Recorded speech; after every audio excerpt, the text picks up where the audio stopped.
What is good, everybody? Welcome to the Valley Podcast. We are hoping, guys, it's working. We're on YouTube, so it's no problem. We were having some technical difficulties. Yeah. We got it going. But, we did win the game, and I just feel like, we earned that sweet, sweet intro. So let's let it rock. Let's get ready to rumble!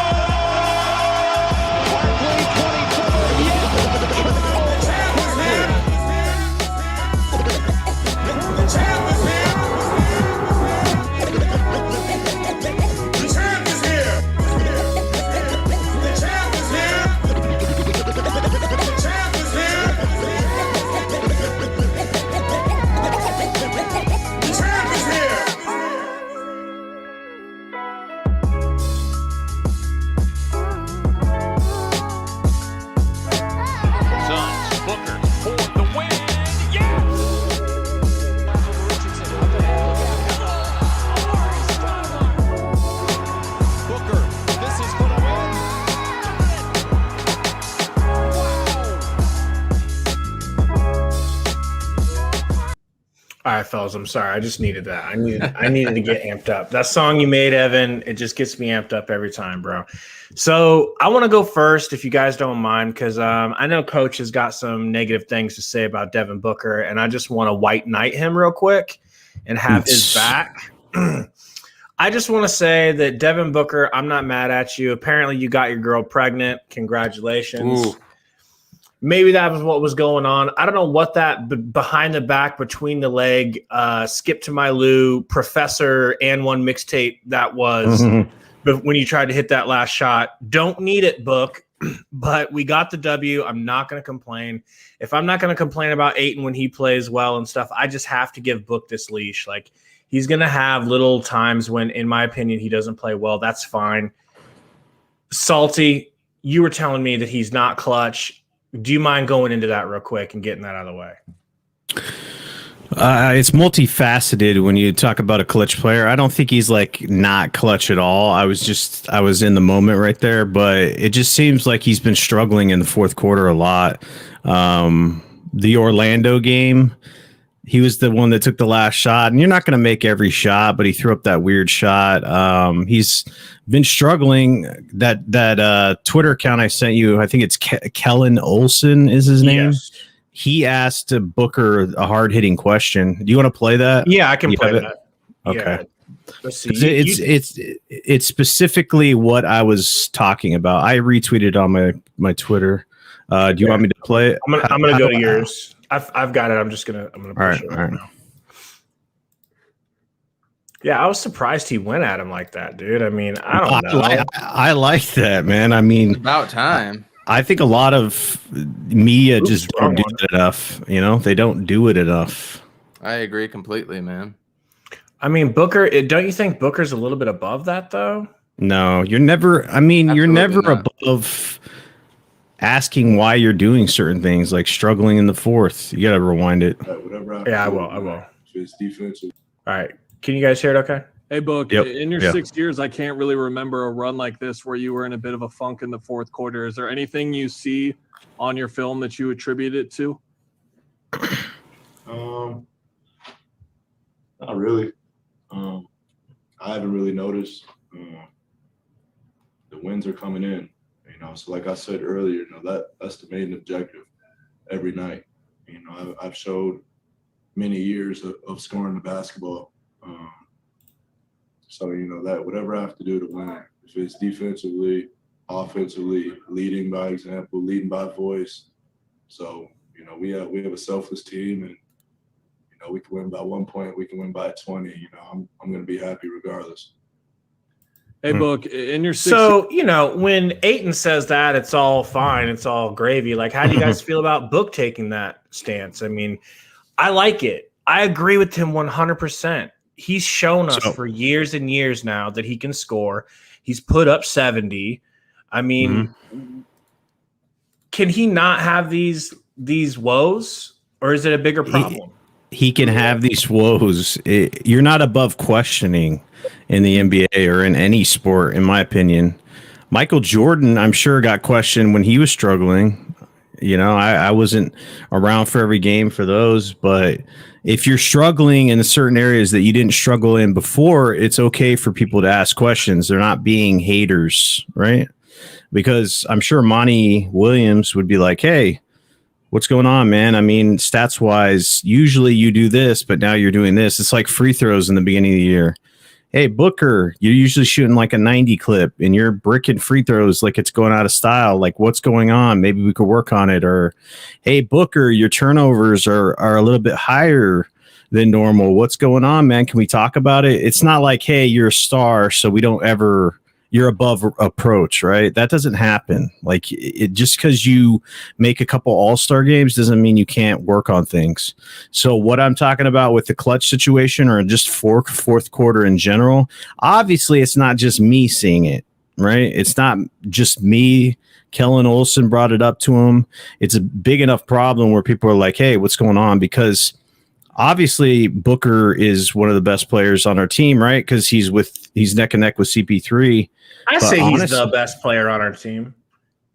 Honestly, when it comes to being clutch plays, I would rather have CP3 have the ball in his hands because CP3 just gets the job done, in my opinion, 9 times out of 10. He'll find the man he needs to find, or he'll make the shot if he does a pick and roll, whatever happens. A lot of times with Booker, it just he almost seems out of control with the way he's going about his like finishing the game or shots at the end of the quarter, like the fourth quarter. And I saw that with the Orlando game. And then in the fourth quarter tonight, he was struggling big time. If you look at his shot, he ended up with 16 points. He was the only negative plus minus in the starters. He went 6 for 14, which is like a Donovan Mitchell's type of night, but you could tell he just wasn't on, but he continued to just, he would take the ball up the top of the key, dribble the ball, hold the ball all by himself, which is not our offense, right? It's the, what does Monty call this offense? It's like the 0.5 offense or whatever it is. Booker would just dribble the ball out, and then it was like him or nothing. It was like, I'm going to take it to the rack, and I'm not going to pass it. Sex is saying it's hero ball. Yeah, he goes hero mode at the end. It's weird. So it's like Booker might have this mentality because he feels like he needs to be the dude. He needs to be the Mamba type player. Kobe Bryant talked to him and told him to be great and do great things and stuff like that. But the thing is like you cannot just go outside the team's game that far out. It's like, I'm Booker, so I'm going to just hold the ball and then I'm going to go 1v3 and try to drive it in the lane, either get it ripped or blocked or throw up a bad shot, because that's exactly what it did. Go look at the tape. He gets the ball, he dribbles it out, dribbles the clock out to about 5 seconds, and then drives in the lane and then throws up a shot. And he missed like 4 in a row. And those were like huge possessions. And that's why the lead dwindled down to like at 2 at one point, I think. And you can't do that in the fourth quarter. You know what I'm saying? You got to be smarter than that. So that's what I'm saying, like the clutch situation, plus the bad shot against Orlando. And he was the dude. Do you understand what I'm saying? So it's not like he doesn't have clutch genes, obviously, because in the bubble he hit those ridiculous game winners and he was doing his thing. But I think at this point he's just trying too hard. Like it's almost forced. So if we're going to call Ayton out, we're damn sure going to call Booker out. No one's immune to being called out for the bullshit. So it was a bad game. 16 points for Booker is a bad game. Coach, regale us with your thoughts, please. No, I completely agree. This looks like the Booker of beginning of the season when we were 8-8, and we said it on the pod not too while ago. And he's pressing. There's something going wrong with it. Unfortunately, he will get back to form. He's Devin Booker. He's going to come back and score 30-point games. But I would venture to guess he's probably scored under 20 points more than he's scored in the 30s. I'm curious if anybody wants to do some stats at home to figure out if that's real or not. But it's an issue, man. It's an issue. We haven't been able to do stuff in the fourth quarter recently. It's been an issue. We were good against Miami. We were awful against Orlando. We barely pulled it out tonight. And then those clutch time, 2, 3, 4 minutes left in the game. EJ said it on the telecast today, man. We don't have that experience.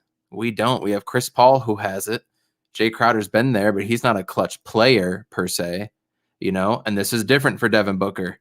He's done this when we had 17 wins and we're looking for win 18 with 40 losses, you know. This is completely different for Devin Booker now. And so he's learning how to do this, unfortunately. And you got to figure it out quick, dude. We won tonight and it was great. But once I saw that DeAndre Ayton block the play of the game on Siakam. How about we pull that up? But yeah, pull that up. But once I saw that block, there was no way we should lose this game. If DA is playing like this and making plays, this would be a typical DeAndre Ayton game. You play your best game, you get that block, and we still lose. You know what I mean? So pull your head out of your ass and get going in the fourth quarter, man. Stop making excuses where you're icing Book in the second quarter. You've dealt with it all year. Make adjustments. You're a pro. You're getting paid how much, you know? Come on. Yeah. Four great games. I'll consideredly say 4 great games. This was his best. This was his best though. This was it was good. Yeah. As Shannon Sharp says, it was a virtuoso. Okay, Skip? It was a virtuoso performance. Apparently over the last 4 games, he's averaging 20 and 10. And that's what he should be averaging. That's what we've talked about. Right? You're right.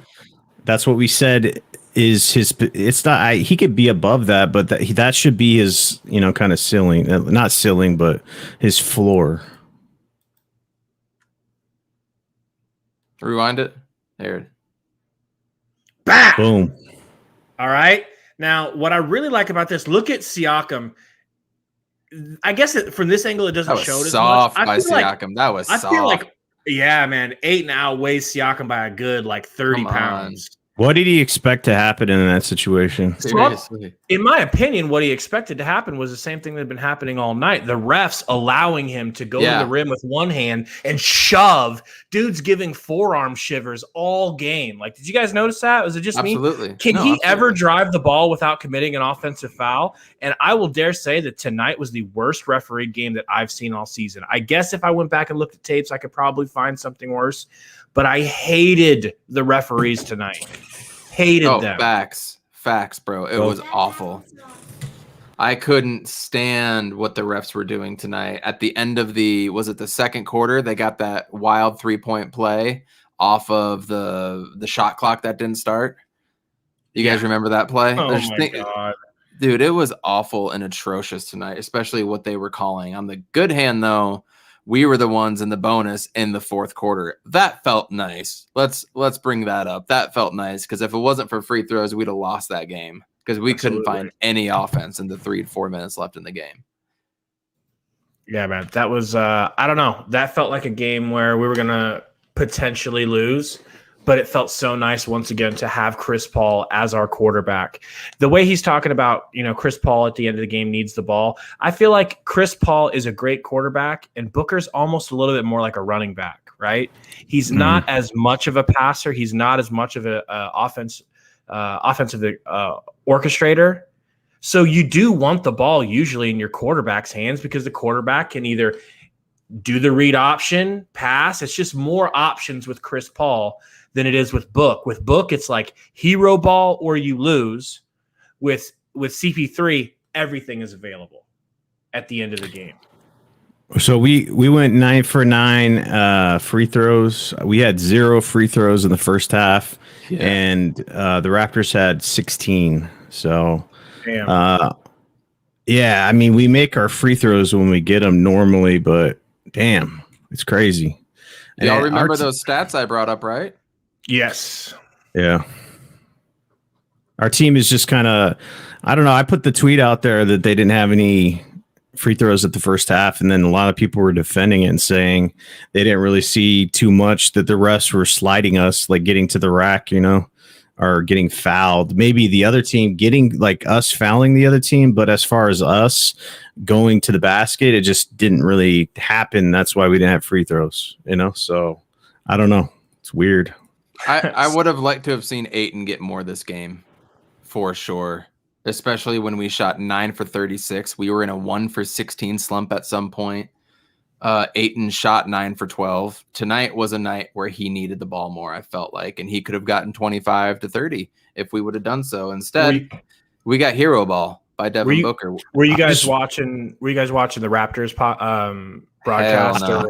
I was. You were. I was too. So, they brought that up towards the end of the game. They're like, man, Ayton, look at that field goal percentage. I mean, he is not forcing anything.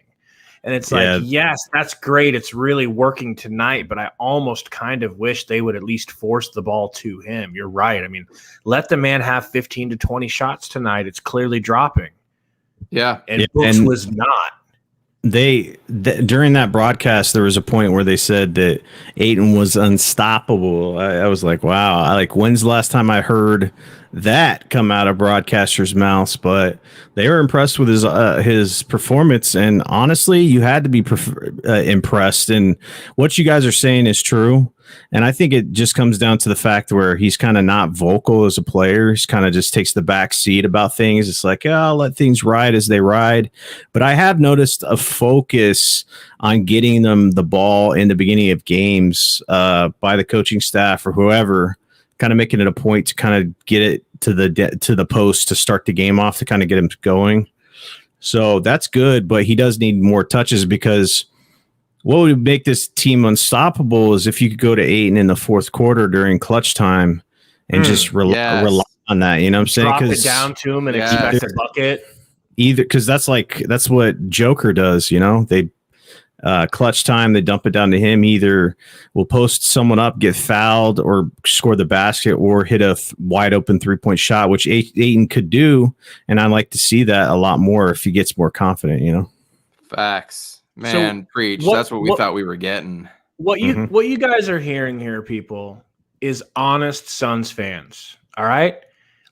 We get a lot of crap for being the Ayton haters, right? You can see that we love this guy. You can see that there's no ill will. You can see that we're not sitting here trying to look for reasons to make ourselves look like we've been right in the past and that he's a bust. No. We've said what we've said. We've said who we would trade him for, but he's not playing like that anymore. And so we're going to show him love. He's earned it. That's the funny thing about playing. He's a Phoenix Sun, man. Of course we are. Mm-hmm. Yeah, and that's all it ever was. And could he slip out of this and stop playing at this level? Yeah, but Book's been coming in and out of that sort of funk. CP3's kind of come and gone as far as how effective offensively and defensively he's been. So I'm just happy for DA. I'm glad to be wrong. I'm so happy because, like you said, this Ayton, man, we might not need to grab anyone else. If Ayton's going to give us this kind of production, then Saric can come in and just hold it together while he's resting. Okay. Frank will give you 1 out of 6 good games. Frank will give you one good game every playoff 10. series. Every playoff series. Hey, we'll take one game of playoff series. Are you kidding me? Absolutely. Frank game. Hey, let's shout out the chat. Do you mind, Coach? Can you see it? Yeah, absolutely. It's already hopping tonight after a good win. So shout out Timothy as usual. And yes, don't worry. We're going to talk about Torrey Craig. We're going to get into Gorgie Jang and all that stuff. Don't worry. But shout out PDog006, Roy, Iverson. What's up, fellas? Burner and Bo, as always. Thank you for hopping on. Hit the like button. Romp. Wow. Romp bailed on us yesterday. Were we going to talk? If we're going to call out people, Gotta can call we call out Romp. Romp? I mean, we had him in our headline and everything, and he just bailed on us. But Man. shout out. Thank you for being here. Michael Logan, Sex Maxwell, who has the best name and overtook Iverson Vlogs for that, unfortunately. Sorry, man. Divine Intentions. Welcome, guys. And Gary Menson, Spurs fan Gary. Sorry I missed you yesterday again, man. It's just kind of the way it happens. But thank you guys for coming in. All right. So, Torrey Craig, slipping. He is slipping. Do you think Nader maybe poisoned his soup? I mean, Hey, honestly, with the way he's been playing lately, I'd want to go back to Nader. Honestly, I mean, what's good, Nader? Where's Pyramid Poppy? Let's get. No, just is kidding. he hurt? Seriously, Is he hurt or what? Like, what's going on? I think he is, but luckily for him, Torrey Craig has opened that door wide back open for him because it wasn't good tonight, man. No. Steven Priestley came on the show yesterday and was telling us that he's just anything offensively that you get from him is just a bonus. Don't expect offense from him. Sure. Well, he was giving us offense those first couple of games, but tonight it kind of looked like that.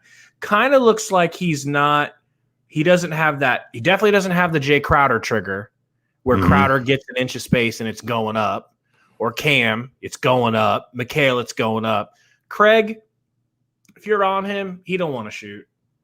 I don't think he has that desire to score, but keep him in the rotation, I guess. Let Nader have a crack at it again. I mean, our second unit has had a chance. This second unit has had a chance for 3 games to play together. Like Craig hasn't played with them. Cam Payne was on injury for how long? Sarge was injured for how long? Cam Johnson was just injured as well too. So I just want to give them a little bit of time to meld together. Nobody on the bench scored double digits.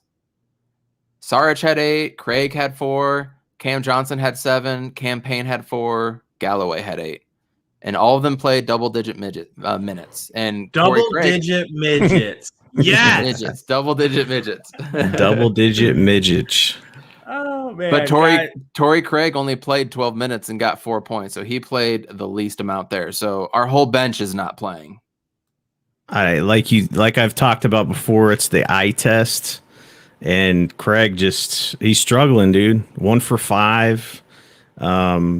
I don't know, like defensively, was he doing anything incredible that Nader couldn't do? I mean, they're almost becoming the same player, to be honest. If I'm going to be brutally honest with it, like I don't know, I one or the other.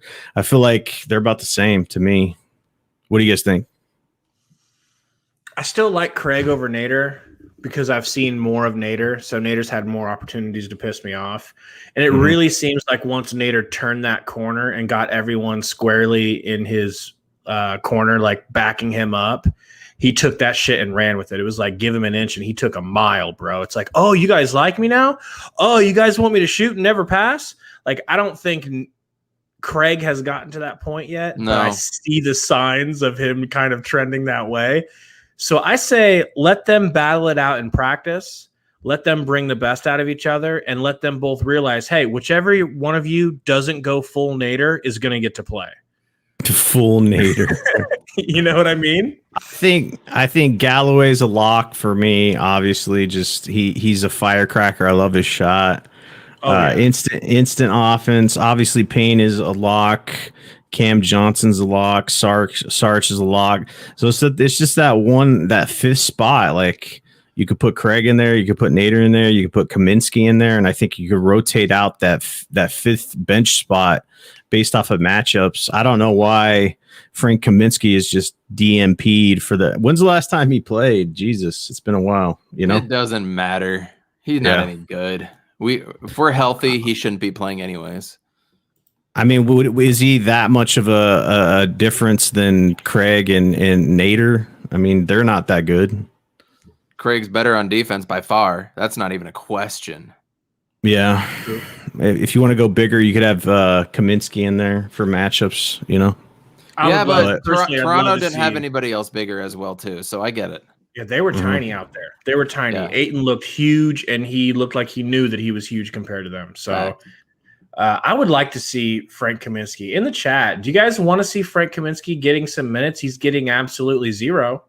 Anybody interested in that? I am. You saw. I know Coach says no. But this is the same argument that we had in the beginning. So now this guy's not playing well. Let's bring him in. Let's keep switching everybody out. And now we're again not going to get any type of rhythm with our reserves coming in. So are we gonna ride with it, or are we just the second he's not doing good, we got to take him out because this is Craig's 3rd, 4th game? I think that we just need to pick up JJ Redick and call it a day and just not have Craig or Nader in there and fill that spot with, JJ. But so I've been hacked in the chat. Surprise, surprise. P-Dog, that was not me going at your throat. I don't know if this is the real. I don't know if anyone's real. I don't even know if if Salty's really talking to me right now. anyone's real.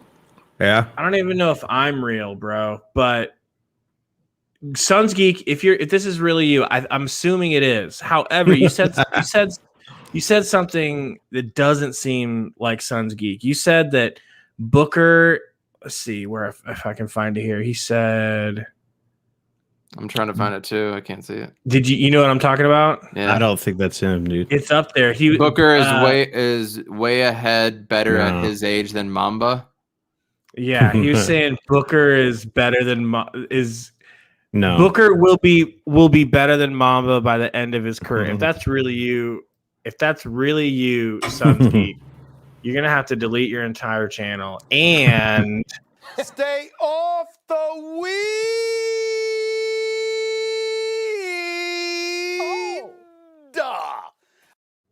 because that is a terrible take.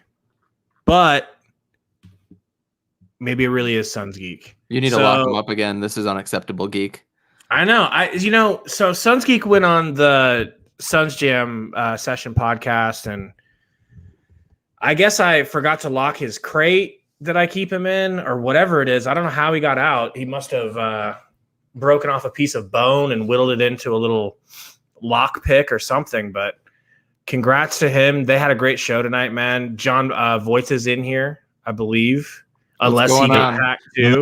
Unless it's not the real one. I know. We never freaking know. We never know.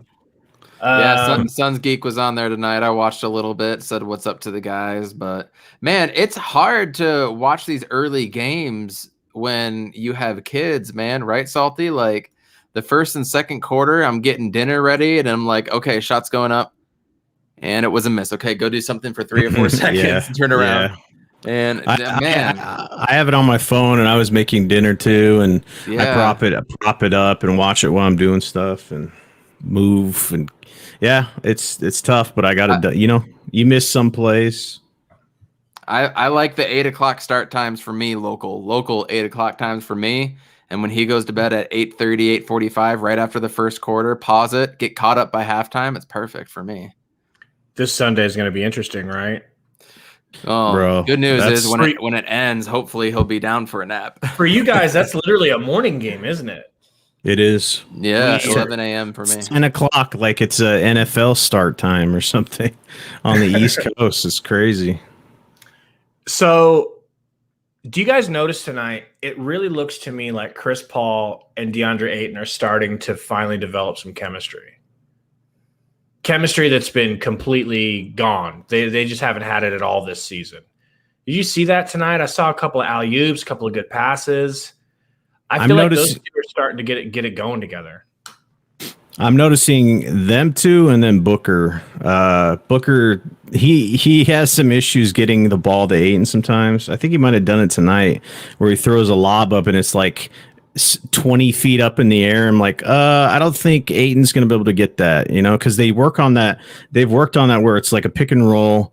Then the defense goes to the one player and they throw it up to Ayton. All he has to do is just throw it in the basket. Basically, it's not really, he can throw it down like a dunk, but he usually just lays it up.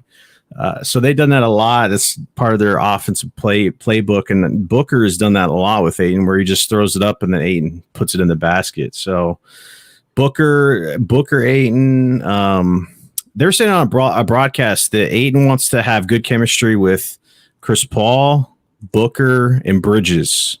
Because you think those three, yeah. So like Bridges goes to the rack, can potentially dump off the 8, and 8 can get into him. I think it's getting better, but he needs more touches in the paint because he's looking a lot more confident, man. His jump hook is looking better.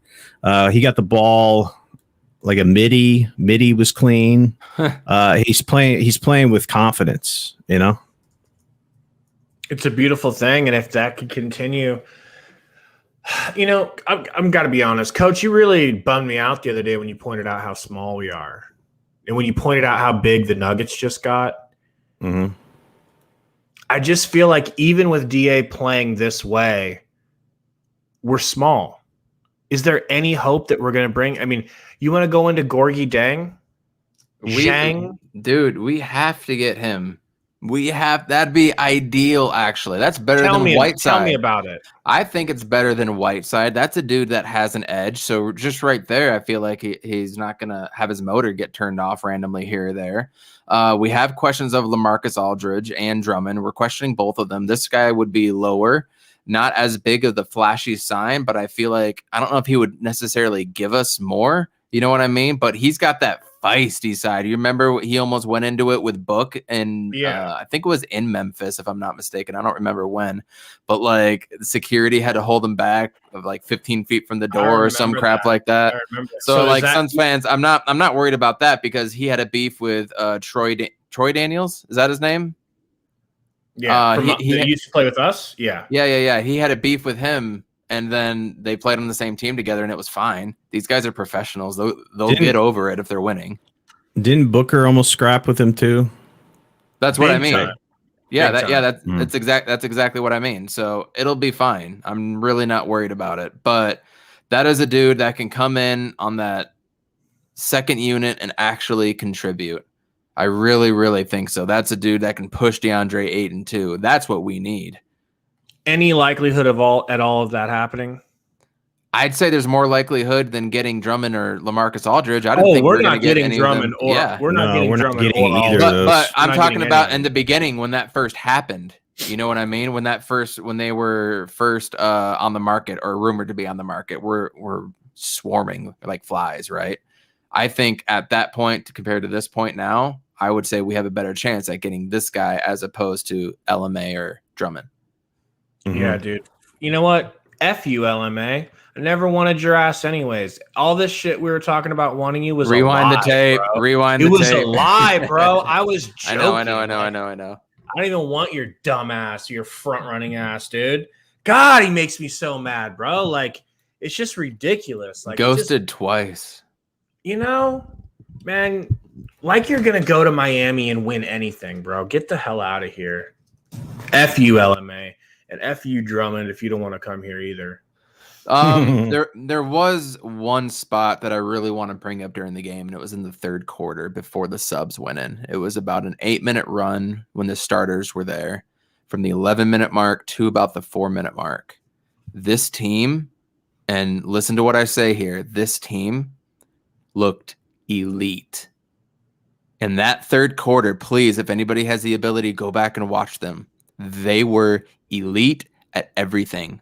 They were elite at ball movement. They were elite at defense. They were moving off the ball perfectly. Everybody was synchronized at the same time. This guy up here moved. This guy down here moved at the same time, and they all rotated. It was perfect basketball. There was a stretch there. Mikhail got a steal, passed it to Jay, and then touch passed it back to Mikhail. Mikhail got another steal. Jay Crowder got a layup. You go back down. I think it was one of the lobs to Ayton. Book had his one, maybe it was second three, but it was like his first or second three right at the top of the key. Nailed it. Chris Paul had a three and nailed it. It was like perfect synchronicity for this team. And watching that in the third quarter gave me so much hope for this. If that's the team that we see in the playoffs, this team can go to the finals. That was elite play. DA was playing elite. Did you guys see how he's coming off the bench? Instead of, you come off the bench and you get subbed into the game at half court line, right? He's going back over to the bench to slap somebody's hand, then walking all the way back. He didn't do that before, man. He did that twice this game. Changed with him, man. I don't know if he's just like a head case, if like him having confidence really means that much to him. If he can really get deflated like that for that long a period of time, and all of a sudden now he's got his confidence, and looky here, he's going through three people and getting to the line and getting and ones and flexing and like acting like he has a pair. Like, where has this DA been, man? I'm terrified he's gonna go somewhere and I'm not gonna see him for a while. We can't afford that with how little we are, Amen. And if that's the DeAndre Ayton we get for the rest of the year, I am so glad we didn't trade him, That's the DeAndre Ayton I wanted, and he hasn't done those little things. And tonight I would call it his click game. I think this is his click game, and it happens for everybody. And Saric is next. That's where I wanted to go next with Saric. You're reading my mind, Coach. Salty, I think Dario I think Congress should call a private session, an emergency session, and pass legislation that Dario Saric is not allowed to shoot anymore for the rest of the season, only driving to the rim and doing pick and rolls, because he was killing them in the paint getting at the rim. His jumper is terrible. Off. Like, it's dumpster juice, man. Exactly. Your boy Bobby Boucher. Dumpster pigeon. Remember that, Salty? Yeah. I love that term too. Your boy Boucher from the Raptors has the ugliest shot, but it looked like it was going to go in more often than Dario tonight. That was terrible. Didn't he airball a shot tonight? He was just I was commenting on it. Yeah, I don't understand I understand people struggle, right? They go on struggle streaks. It's fine. The NBA happens.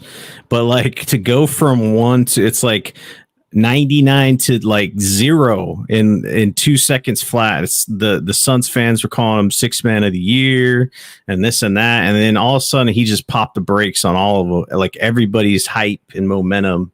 And it's weird because his shot was super confident in that time where he's doing really good. Like if he would get a wide open 3, 9 times out of 10, he can it. And I was super confident when he got the wide open shots. Like if Chris Paul would hit him at the top of the 3, I felt like that was going in.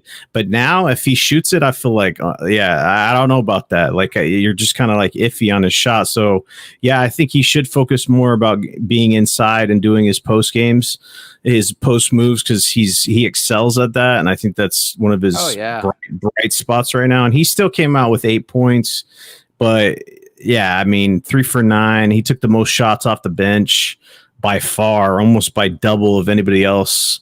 I guess Galloway had 6, but his plus minus was +4. And like he has room for improvement, especially since he's the only real other big that we have. We need him to step it up if that's how things are going to pan out in the playoffs. I hope that we kind of fix that situation so he can slot in at the 4. I think he excels at that position more so than the 5 because he's banging with bigger players, So do you guys think he's a better 4 than a 5? Obviously, how tall is this dude? 6'9"? I mean, 6'10", and Frank was 7. So somebody said it in the chat a game or two ago. Is he better suited at the 4 and then have Frank play the 5, or maybe Gorgie Jang play the 5? I think that might very well be the case. It's very possible. What did you think of Saric tonight, Coach? Just the whole bench seems out of sort, man. The whole bench. They ended up winning the Miami game, right? They didn't have to come out in the fourth quarter, and they won that. And the last 2 games, they're completely off. I want to see them have a week or two with confidence that they're not just going to get pulled, man. Because now, are you thinking that? Is Craig thinking, oh, now I'm going to lose my spot to Nader when he gets back? That's not the kind of mindset that you need to play with. So I want to see them get a real run, a real chance at it without wondering if they're just going to get pulled. They're asking about Aaron Baines in the chat. Yeah, what do I think about him? I think he's trash. I think he's trash, dude. I think he played way above his actual talent level with the Suns, and that happens with certain players, but then he returned to form. I mean, look at his career stats. Like what he did on the Suns was an outlier for some reason. He made that step back 3 and shit. Like this guy doesn't play at that level. And I think that you saw that. Like what was he averaging when he was with Boston? Wasn't he on Boston? I think. Yeah, it was like 7 and 4, or 8 and 6. He's not that good, man. I don't know. Gabe loves these mediocre players, man. He fills a role to these. I mean, would he be that much of a step up if he was on the Suns right now? I don't know, man. He's big. Oh, that's the question. No, I don't think so. I don't think he's the answer per se. I think would you take him over Frank Kaminsky? I don't think I would take Frank. I would take Frank because Frank it's the same player, dude. It's so disrespectful, dude. Bro, so you really think Baines is just above and beyond talent-wise of Frank Kaminsky? They're like equally sucky. Okay, let's put it this Baines way. got playoff experience. Baines has playoff A experience. lot. Championship experience with the Spurs. Baines left our team and got paid and got to play and starts for the Raptors. Kaminsky left our team, went to a worse team, and got cut. But you bring his bum ass back to the Suns, and holy shit, what do you know? It works again. Why? Because Monty may have his flaws, but offense ain't one of them. You come to our team, it's almost like the old 7 seconds or less effect, where all of a sudden you're averaging like 4 or 5 points more a game than you used to on any other team. Baines in our system works. I don't know why. It worked swimmingly. Kaminsky didn't work as well, but you bring him back and he's head and shoulders above how good he was in Sacramento. I'm not saying that Aaron Baines isn't playing like garbage right now. He is. He played like trash tonight. Put a Suns uniform on him, put him in this 0.5 system.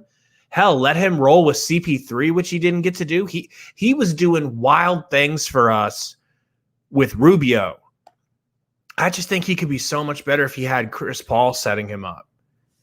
But I could be wrong. I could be wrong. Well, how often is he playing with Chris Paul as a backup player?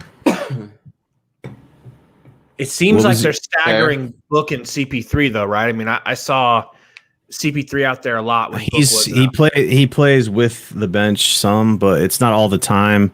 And what you're saying is fine, right? With Frank going into a team and getting cut or whatever.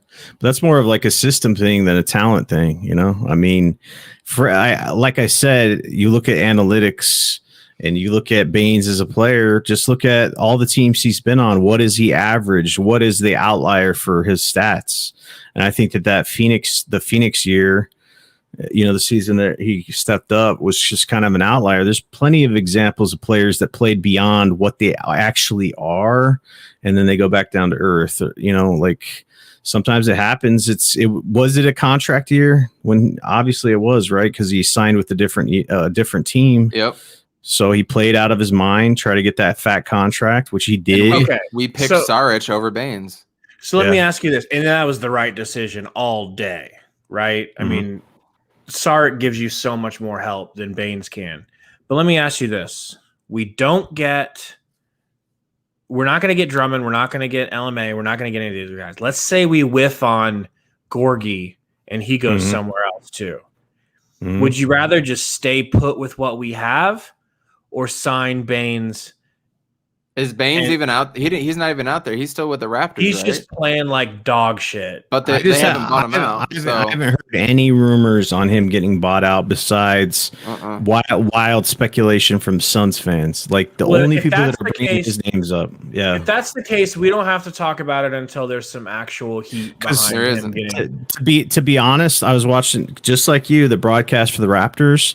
They're looking at playoffs right now. You know, like they're targeting that like 6 seed and stuff like that. Like they were going to trade some players, which didn't happen.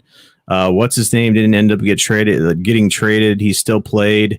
They're trying to make the playoffs, so I don't think they'd be hip to cutting Baines or buying him out. You know what I'm saying? So I don't think he's going anywhere, to be honest. But just for argument's sake, I don't think there's much difference between Kaminsky and Baines. Like very limited difference between those two players for me.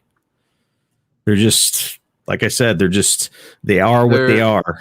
They're bench role players, and none of them move the needle per se, but they fill a need, especially they fill a need, especially during a time when there's an injury. So do you think, honestly, Gabe, that you could look me straight in the eye and tell me Aaron Baines is just night and day more talented than Frank Kaminsky? I'll tell you that he did a much better job last year on the Phoenix Suns than Frank Kaminsky did. Last year's not this year, though, dude. But that's because DeAndre Ayton was banned for 25 games. Exactly. I mean, he had that opportunity to play with nobody coming up behind him and trying to take his minutes away, and that's when he shined, man. And we were a shitty team too. This is different. This is a playoff team. For a guy with a big red beard, you're just insanely disrespectful to Aaron Baines. Hey, I understand, bro. There's lots of people with red beards, man. I don't fucking rock with them. But you look just like him, and yet you're hating on him. Hey, so here's the deal. Like, the problem is he there's a reason why he's not on this team. Okay. Everybody have my back here. Roy's got my back. So Roy says yes, Baines is better than Kaminsky. Does anybody agree? By how much, Roy? I agree. I just don't think Roy, I said night and day difference. Like, you're gonna pick him up and he's gonna just be way better than Kaminsky ever was. And I don't see that, dude. I do not see that. I don't. I think Kaminsky's a better 3-point shooter. When it comes to rebounds and defense, Baines is probably better defensively. I don't know what the rebound plus minus is between those two players. It's just like, okay, I'm getting this player A over player B. We're picking him up off of waivers. That's going to take a spot off the bench. Is it going to just be a game changer for the Suns in the playoffs? I don't think so. So that's just me. I think Baines is definitely tougher. I mean, his defense is tougher. He'll go out there and he'll bang with the bigs. He'll go ahead and get those tough rebounds. His shot was very reliable last year. It is not this year, and not much of a mental.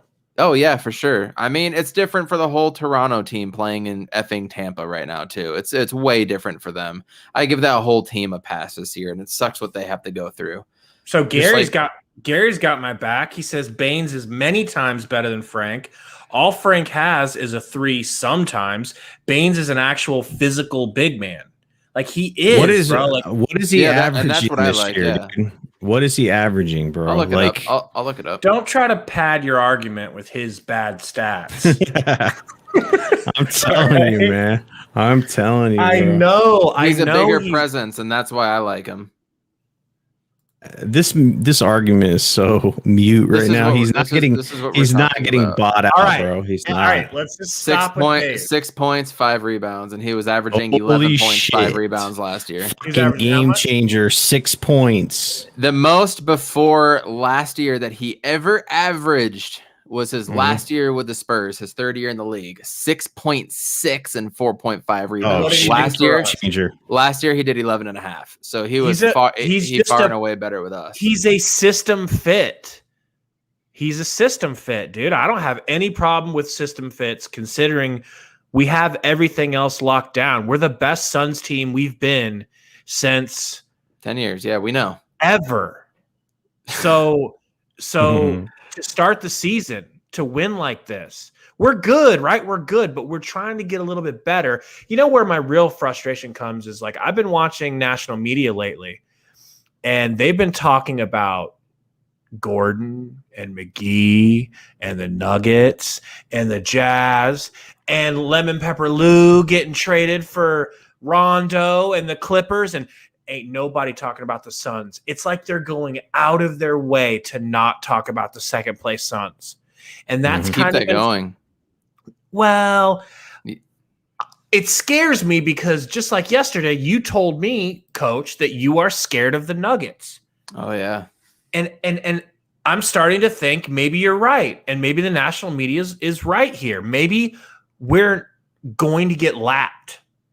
Maybe we're going to get passed up, because these teams went all out to make themselves better. Maybe. We don't know how they're going to mesh. I'd be hard pressed to say that they're going to mesh perfectly and do exactly what we're saying that they're going to do. That's a hard ask for any team that just made a huge move that's relying a whole lot on 2 players. Okay, so we're talking about Torrey Craig and how he's not working out right now 4 games in. You know, imagine if it's not working out 6 games in. It could be a complete meltdown over there too at the same time. With that being said, they're a scary team. They're big, they're long, they're athletic, man. We're not that. But that's why you play the game. That's why you play it. And Nate or Salty, excuse me, your name is Salty. If me and Salty know anything about Arizona sports, whenever we're rated high, it's gonna be a dumpster fire of a season. Whenever we're not talked about, we're rated low, we're counted out. That's when we do our best. It's true. In every sport, college, professional, it doesn't matter. So keep bringing on that hate. Keep doubting us. We can continue to sneak up on people then if they're still not giving us the respect. The NBA isn't. The Magic played hard. The Heat knew what they were going to do. You know, these are different games. I said it earlier. Now Booker's got to play in these types of situations when we're the team that people are going after. Spoelstra said it after the game, man. That's a hell of a team over there. We're hearing that from coaches and players more and more. Dame said it after we played Portland. He gave respect to Mikal Bridges. The NBA knows it. It's the outside fans and the media. And that's fine. I don't care about that. I agree with you up until the trade deadline, but I'm talking post-trade deadline. We need to be able to see what's coming around this corner, man. Like, I don't know. I just feel like we passed up on a really good opportunity to get another big.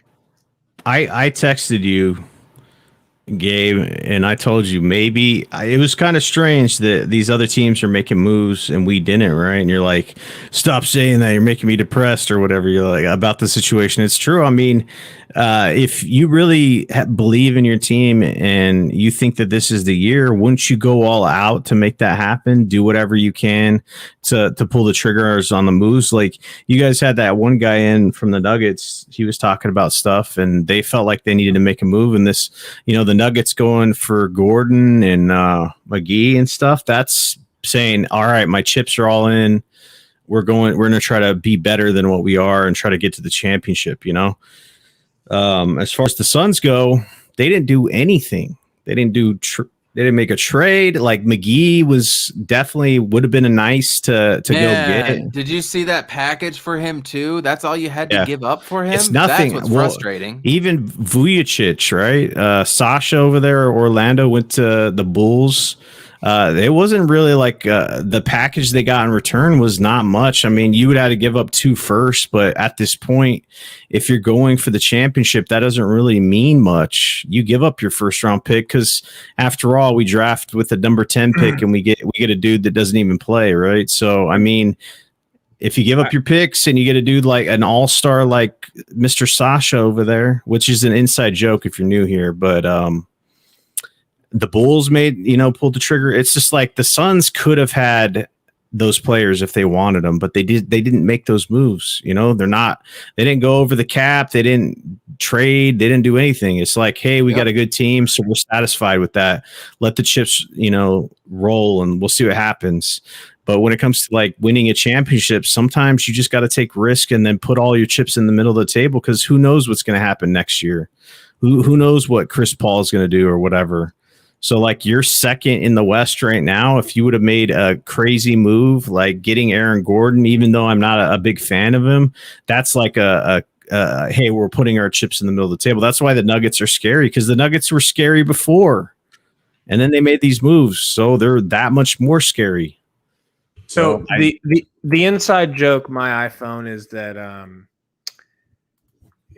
Nicholas is saying I'm too quiet. Does my mic sound okay? You sound fine. Sounds normal to me. So the inside joke is that Coach one time called Vujicic, Nikola called him Sasha. So we just never let each other down. We never let each other forget when we make mistakes. So that's we always call Nikola Vucevic Sasha.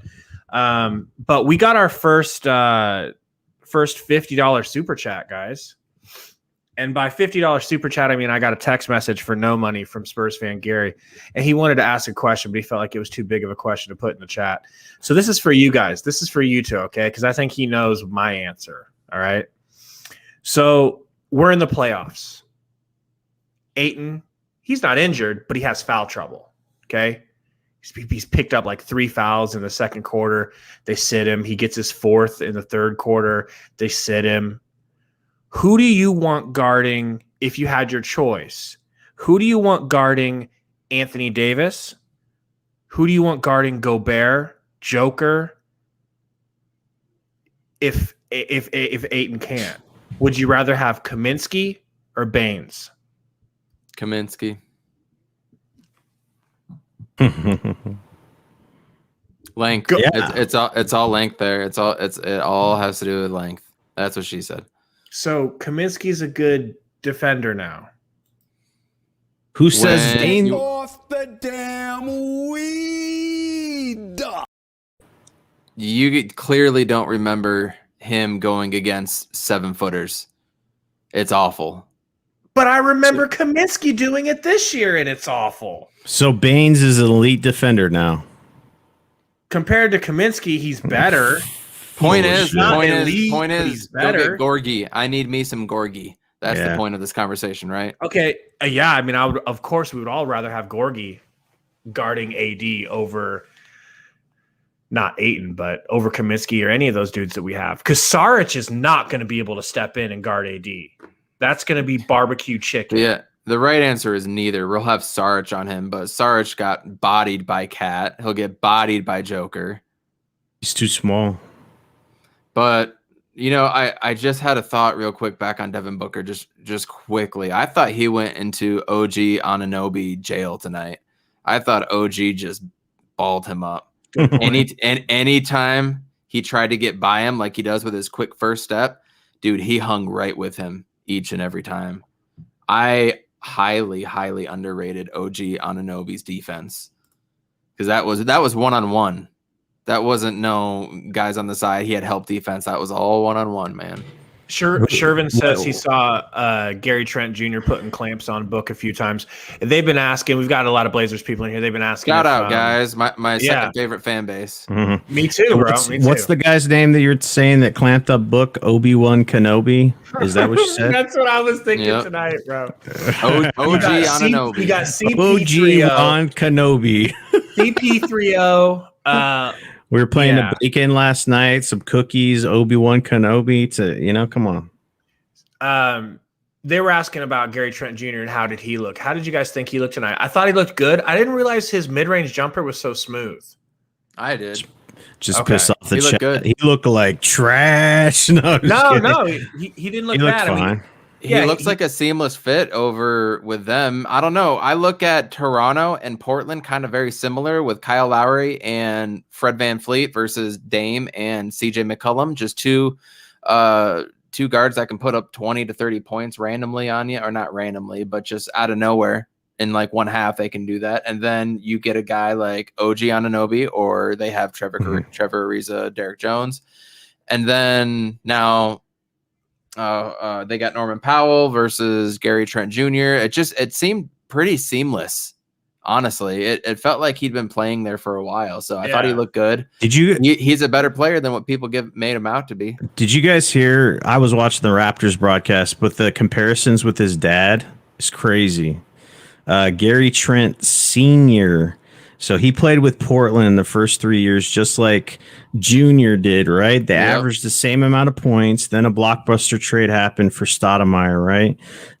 He went to the Raptors, and then guess what happened? The Jazz were number one that year, a number one team in the league, number one team in the West.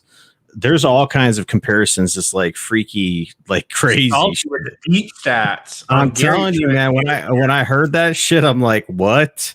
So his dad gets traded in the same year as his son. They average about the same points. The Jazz were number one. The Jazz are number one. You look at the comparisons, you're just like, what is this shit? Like, that's crazy. If anything's meant to be, that trade is meant to be, because that shit's that's weird. wild. Weird. Yeah, no wonder he's such a fan favorite with the Blazers. Like, if y'all had his dad and then you have him, like, you're gonna love that player, right? I mean, imagine if we got Aaron Baines' son. Just kidding. So let's see here. What's going on, CJ the GOAT? Guys, poop for gamers. What? Great comment. Jalen Smith. Seamlessly said. Just What did he say? Smith. Just says Jalen Smith. And We gotta forget that guy even exists on our team, dude.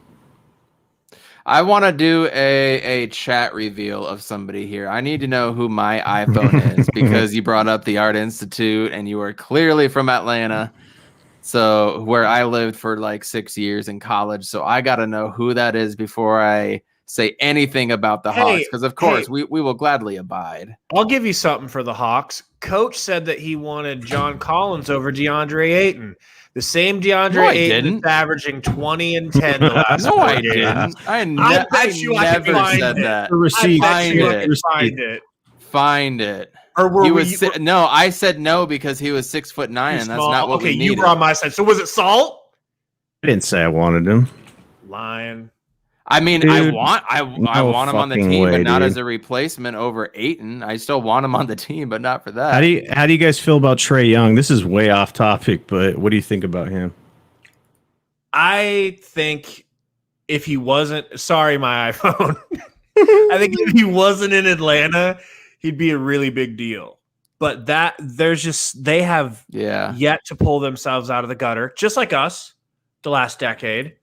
They just haven't been able to get up out of that muck and reclaim what they used to be when they had Josh Smith and reclaim what they used to be. Their best years were without Josh Smith. What did they used to be? No, dude, they were trash with Josh Smith. With Joe Johnson, they were like a top 3 team in a weak Eastern Conference and never got out of like the second round. Yep. No, they were good. They were never good enough in a weak Eastern Conference, especially back then. A good regular season squad that got tossed in the playoffs. They had the Pistons that were dope back then. The Pacers. Are they that good right now? Who? They're not as good as they used to be. Who, the Hawks? Yeah, they're like an afterthought right now. No, I'm just saying that they were better in that 2014-15 season when they had like Teague and Korver and Al Horford and stuff. But I guess they had Horford back then too. But that's the Joe Johnson, Josh Smith era.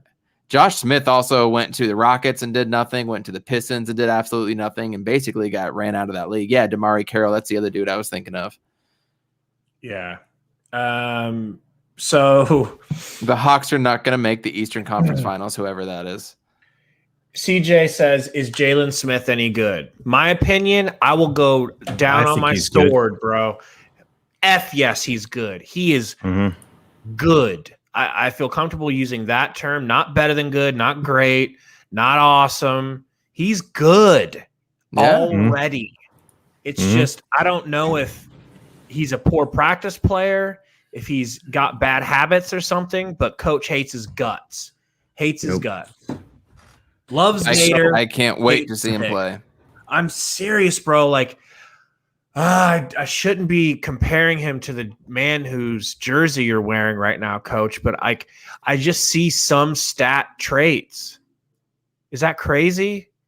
Well, what happened with Christian Wood when he first came out? You know, like that dude was going into the G League and stuff. I think we treated him like shit. We're like, Christian Wood, we've never heard of you. Go to the D League. Someone signs him away and he becomes an effing star. Like, I don't know that I trust our team's evaluation of bigs.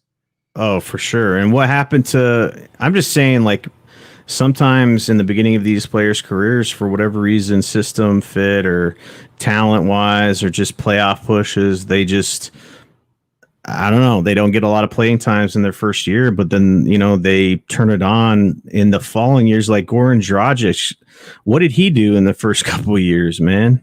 Like what was that guy doing? Barbosa and all these other players. Like there's plenty of examples of players that just weren't doing things. They weren't getting playing time, and all of a sudden they turn it on and then just kill it, you know? Roy says Smith is a rookie. He has too many mistakes. What mistakes? He hasn't even been allowed to make any mistakes on the court. The only consistent playing time he had was like that first game against the Mavericks, dude. Or wasn't it our opening game against the Mavericks? I'm surprised I remember that. Yeah. He looked pretty damn good. And it's just like all of a sudden he gets COVID and he had an ankle sprain or some shit. And then he fell off the fucking face of the planet. Like, why? I don't understand it, dude. Like the dude is not good enough. The dude can stroke threes. He's confident from the three. We've seen that.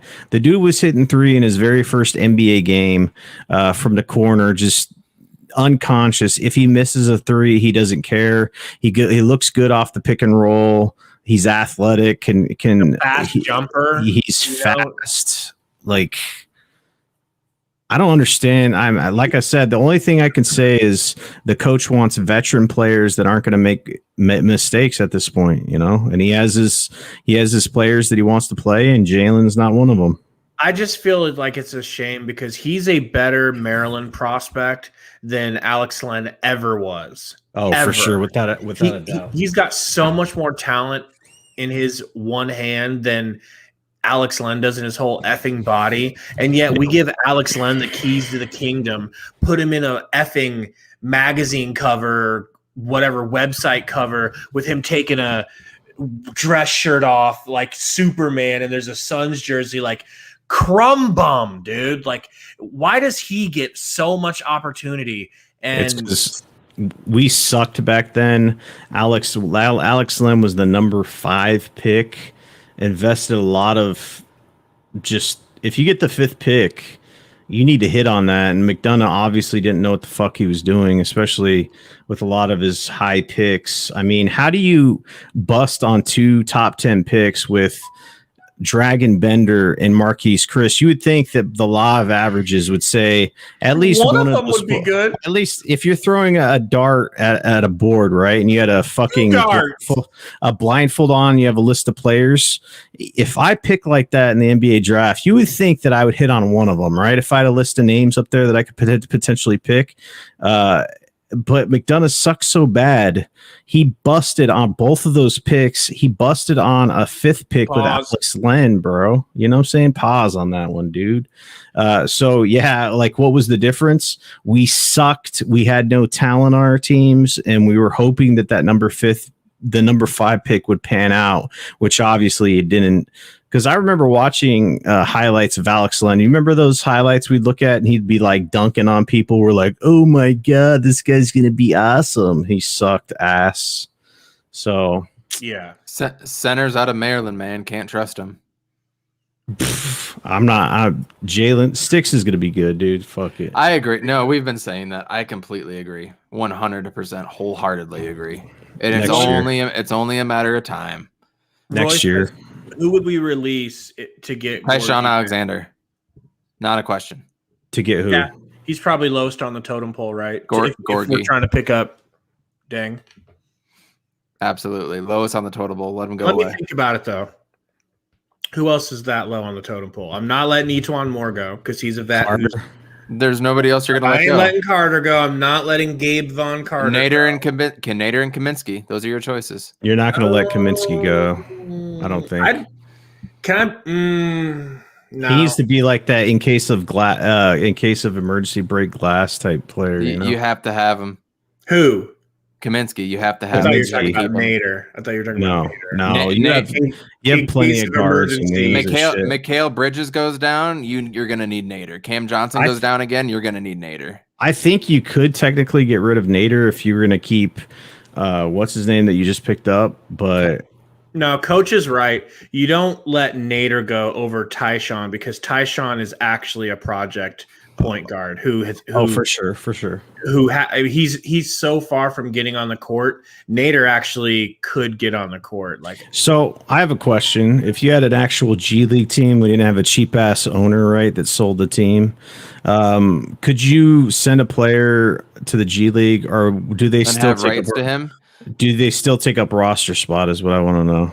No, I think you can send him there. Don't know 100% about that. If anybody in the chat knows, that's really interesting, and that would piss me off. Because it was nice to have an actual G League team you could actually store players on, and now it's just like, hey, if you go to the G League, you're gonna go to some fucking random team because we don't have one because our owner is a cheap motherfucker. You know what I'm saying? Like this dude, Sarver, he's loosened up, obviously, with like the pictures he took with his shirt off and shit with the chain.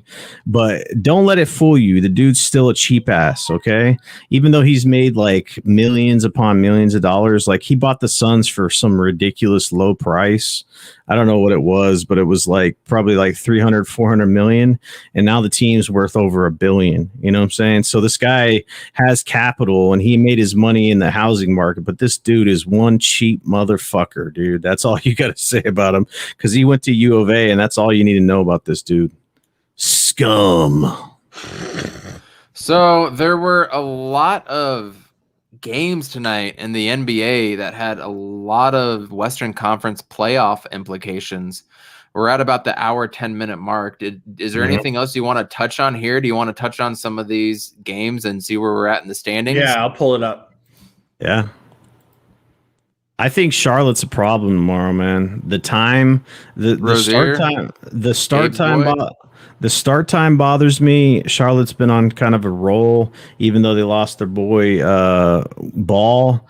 They're kind of an up and coming team, and they beat us last game. It's going to be an early start game off the second game of back to back. That game scares me tomorrow, man. I'm telling you. Sunday. Is it Sunday? Yeah, it's not tomorrow.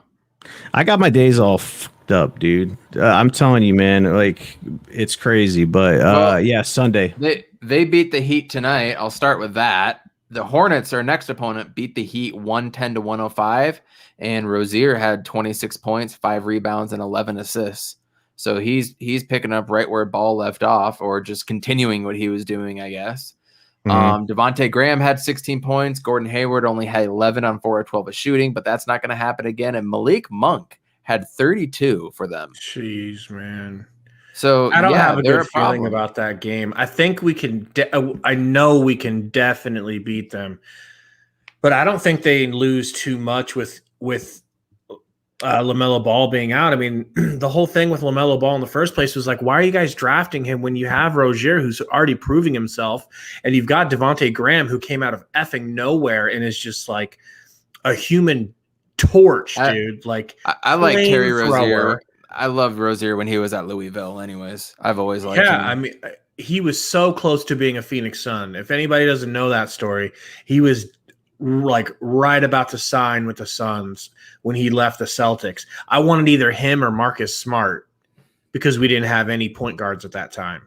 Yeah. And Michael Jordan literally called him and was like, hey, I'm Michael Jordan, and I think you're good at basketball. I want you to come play for my team. And he got starstruck. Like, I honestly can't blame him for doing. But, you know, if he would have known that they were going to get LaMelo, I don't think he would have done that. I think he would have came to the Suns. But neither here nor there, we got Chris Paul. Yeah, it all works out in the end. But with what you're saying is we're officially afraid of Charlotte. So I am happy to see that we're not just walking past them and looking forward to our next matchup with whoever. We're actually taking a team seriously who's not as good as us, and they deserve their credit. They're 23-21. They've been a dumpster fire of a franchise for a long time. So good on them for effing doing a good job this year. And we need to show up, but I bet you we'll win, but it's probably going to be like 4 to 6 points. Wouldn't you guys say? I wonder what Vegas is going to have it at. It's not a game I'd feel comfortable betting. So, I mean, Senor Sodium, you're going to be a loss, right? I would say it's a loss just because of the time and the team, the matchups. Like, so this is a real loss you're predicting, not you're just doing this so we'll get a win. Yeah. Okay. Gabe, you said we're going to win every game from here on out, so you think it's a win. It's a win. I think it's a win, and I think put your money on it then if you're confident, dude. I got to see the money line. I'm not really going to lose money on it. Like if they're saying that we're going to win by 6-7 points, I'm not putting money on it. But if they're saying that we're going to win and it's going to be like a 1 point, 2 point game, I will throw money on that. Do it. My girl breaks in the door, kicks my ass. Going through the rest of the league, the Lakers are playing right now in the fourth quarter, 76-61. They're up on the Cavaliers. Look at that dumbass third quarter by the Cavs. Like, we can't have this, Cavs. They were leading the whole game. 10 fucking points in the third quarter. Trash. Like, they have enough talent to beat this Lakers team. God, I hope they ended up beating them. Go ahead, Coach. Nets only won by 2. over the Pistons. Harden actually played, but got 44 because there's nobody else to play. Moving on, because I don't really care about them. The Celtics actually finally got a win. They're almost back to 500. I can't believe the Celtics dipped below that. It's amazing when you have a guy like Jason Tatum, but he was really affected by COVID too. 122 to 114 over the Bucks. So that's kind of the surprise of the night. After that, the Blazers get the dub. We're going to talk about them for a second. The Blazers beat the Magic. Moving on. Told you we'd talk about them for a second. No, I'm actually curious. I know Dame didn't play, and I looked at their stats earlier, and Norman Powell, y'all, he had 22 points in his. Oh, that's a way to make your new fans fall in love. Exactly. Rocco did good. McCollum had 22. Nurkic was back tonight. Only played 19 minutes. Was on the minutes. Nurkic back already? Yep. He had. I told you that. Well, I don't listen when you talk usually. No, I'm just kidding. I had a feeling. 8 and 8 though. He had. Nurkic had 8 and 8, so he's working his way back. God damn. But they're going to start getting better and better. Nuggets I'm officially worried about the Blazers. You? Yeah, absolutely. Not with the defense. I said that before the trade, dude. I said the Denver was like the number one team I'm worried about before the trade. So after the trade, yeah, fuck. Nuggets 113 over the Pelicans 108. Aaron Gordon didn't play tonight, and neither did JaVale McGee, but Jokic had 37, 6 and 9, and Zion had 39 and 10. I did bypass the Timberwolves beat the Rockets 107-101, yada yada. Dallas Pacers. lost. Pacers. This is a good one for us, I guess, maybe to a point, but Luka didn't play. 109 to 94. Kristaps, your boy, Porzingis, Gabriel. Yeah. 31 and 18. Ooh, 31 and 18, but he's washed up. Demontis Sabonis had a blind squirrel finds a nut every now and again. You know what I'm saying? All right, let's a broken clock is right twice a day. Let's pull up what he's averaging. What do you want to bet it's better than Ayton this year? Averaging 20 points and 8 and 6. That's what Ayton's been doing the last 4 games. And Porzingis at 7'3" is with doing broken knees. Clearly, they're not that broken. The glass bitch. Hey, go ahead, coach. He's getting paid a shit ton too. Do not like the god. Jazz, sadly. Damn it. Pull out a win over the Grizzlies. Yeah, 117 to 104. Donovan Mitchell had 35. John Morant had 32. And the Hawks, whoever my iPhone is. Collins. 38 and 12, man. Dude, Golden State is tanking, dude. Yeah, where are we at in the standings now? That's what's important. Second. The Warriors are 10th now, 22 and 23. Clippers a full game behind us. Mavericks are 7th. Trailblazers 28, 7, 18. Spurs fell down like 8, games. Yeah. It's close. The Trailblazers can move up if they start winning a good amount, which they made that trade. Lakers are going to get a W tonight, but the report was LeBron's going to be out 4 to 6 weeks, I guess. So they're saying 3 to 4, and he's already been out 1. So it's going to be a month, which means he's going to come back probably going to come back at the earliest. So I still expect him. How many games is that then? He's going to have about 16 to 20 games left, which is plenty of time to catch fire. That's fine. The real question is AD, is he coming back or is he just out? Did you guys hear what Stephen A. Smith said about Kevin Durant and AD? The longer it drags on, the more he wonders if teams aren't saying something and it's more serious than they're actually leading on. Yep, I heard that. Interesting take. I mean, you don't know with injuries, and you don't have to say a damn thing really, except he's got a bruise on his thigh, right? Mm-hmm. But we do have some key games tomorrow, you guys, since we play again first thing Sunday. Tomorrow, the Clippers play the 76ers. I would love for the Sixers to pull out a win over the Clips. The Jazz play the Grizzlies again. Hard to beat a team back-to-back. Mavericks play the Pels. Luke is probably going to play that game. Bulls play the Spurs. So those are the games tomorrow that greatly affect the Suns, because right now Spurs are flirting with that 7-8, but I think we all kind of collectively agree they're going to fall out of even the playoff spot, the play-in game, right, guys? Spurs? You think they're going to fall out? I think the Spurs are going to fall out of playoff contention. It's possible. Someone's going to have to. But I don't feel comfortable. They're just one of those flagship programs that I just can't ever really count out. It feels weird to say that they wouldn't make it. It's going to be between the Warriors, the Grizz, and the Spurs. So it doesn't matter. Just rotate all three of those. Yeah, it'll probably come down to the last game of the season too. And then Sunday we've got Charlotte. Portland's got Toronto. They get to go see Gary Trent Jr. right away. Oh, that's nuts. I definitely watching Blazers uprise after that game. Yeah. Hawks and Nudge, Magic Lakers. I mean, I bet you the Magic could beat the Lakers too. I don't know. They just got rid of everyone. Magic don't have shit left though. You know what I'm saying? That's why it's so important for the Lakers to lose tonight. We need them losing as many games as possible. They're down by 18 with 7 minutes left. The Cavaliers are down by 18. It ain't happening tonight. Whatever happened to poverty Sexland? Franchise, man. Whatever happened to Sexland?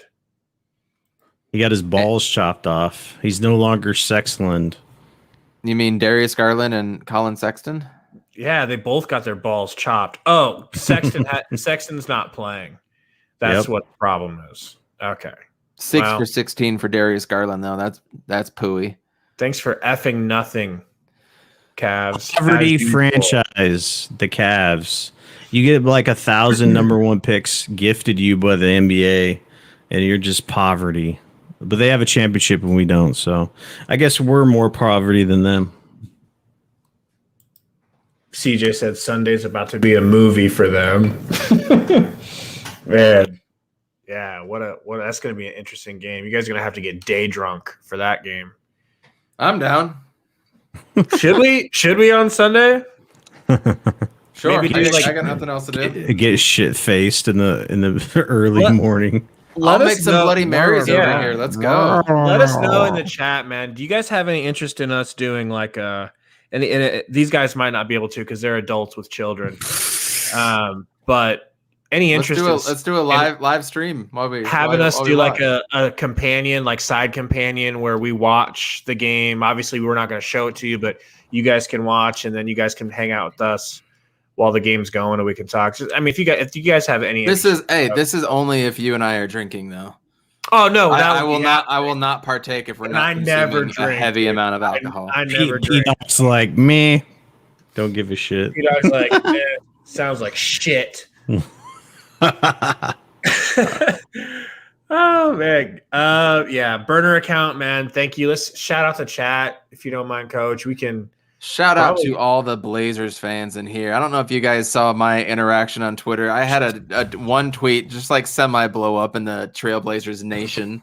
I had that blow up more than like any takes of Suns that I've had over years, which to me says a lot about the salty Suns fans, not saltiest AZ fan over here. But it says more about those fans than it does about the Portland fans. And Portland fans, y'all are wild. I'm enjoying it. I was thinking about that, and because I saw your tweet, and I think that the Trailblazers Nation is just so like big, wasn't it? Because they've been good for so long, right? Like they've been in the hunt for like the last 8 years. It's their only pro team in Oregon too, so I bet you they're diehards out there. But I do think next year we're gonna have to start a GoFundMe to have us go up there and watch a game with Blazers Uprise when the Suns and Blazers play. That would be the shit. I'd love to go visit Portland. I've never been. It's beautiful. It's awesome city, man. Have you been up there, Salty? Heard nothing but good things. I went up there for a summer a long time ago. It was beautiful. I almost thought about living up there, but I didn't do that. Don't butcher me, guys. I know. I thought about that too. When you go there, you think about moving there because it's so pretty, right? And it's so green and just like lush. But like I lived. Don't get mad at me for butchering the name. I know I'm saying it wrong, but Lake Oswego. I don't know how they say it, but I got to live there for like 3 months. Jesus, you don't even need an air conditioner. I don't even think they have air conditioners, dude. People like leave the doors unlocked and shit, and like the city. Aren't there like rivers and shit around the city in Portland? Yeah. It's kind of like Pittsburgh and shit. It's cool. I liked it. It was cool. We should try to go to a. That would be dope. Let's go up there and storm the Capitol. Maybe we'll Portland with Blazers Uprise. Maybe we'll be at like 500,000 or 500,000. Jesus, 500,000 total. 500 total subscribers at that point. That would be dope. We'll storm the Portland Capitol in Suns gear, and we'll bring Blazers Uprise along with us. Man, Roy, what's going on, man? Thanks for showing up. Burner account, CJ the GOAT, my iPhone, our newest member here, Shervin. Guys, if you're still in here, please hit the like button if you haven't. And let's see, P-Dog, thanks again for coming out. Let's see, Gary, as always, man. Sex Maxwell, one of our newest guys, right? One of our fan favorites, absolutely. You know, pretty much best name in the chat.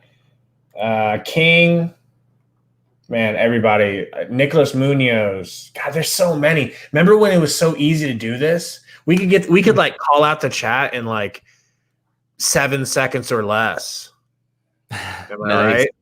You could get this done so quick, but now I feel, I seriously feel bad if I forget anybody, man. We love all you guys.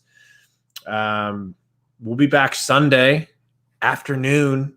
Hopefully these guys can both make it. I definitely will. Probably right after the game. We could do it. So, all right, you guys. Where can they find you, Coach? At Coach Evan B on Twitter. All the Blazers fans know. Just ask them. Oh God! So you're a Blazers fan now? He's gonna be DMing Tory. Like, would you guys mind if I don't know? Can I be on your podcast instead of theirs? Because like I don't know, Blazers fans just fuck with me more and like. Apparently, I've been adopted, so that's fine. Well, I need all the good juju I can get. Yeah. Okay. So Brendan, I don't know who's disliking these videos, but I don't know. I think it's a sign that you've arrived when you've got people that are like rushing to thumb down your video. So I'll take it, man. Don't everyone thumb it down, but the one is fine.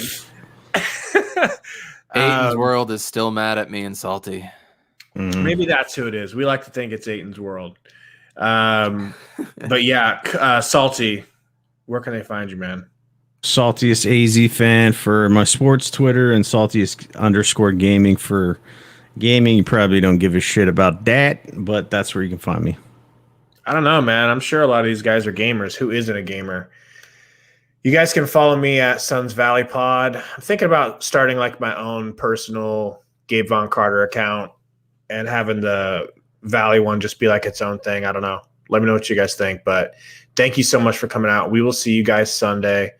As always, what's up? Give a shout out to Charles, who isn't here, and I want to give a small mini shout out to Kiz, who is no longer with us anymore. And Timothy, I don't think we shout out Timothy. Timothy, I saw your comments, bro. I'm sorry we didn't get a chance to get to him. Definitely love Timothy, man. And then the basketball and the football guy. Thank you. And Brendan King, bro, thanks for coming out, man. Yeah, he says we're definitely winning Sunday. I agree. We'll see you guys then. Suns win. Have a good night.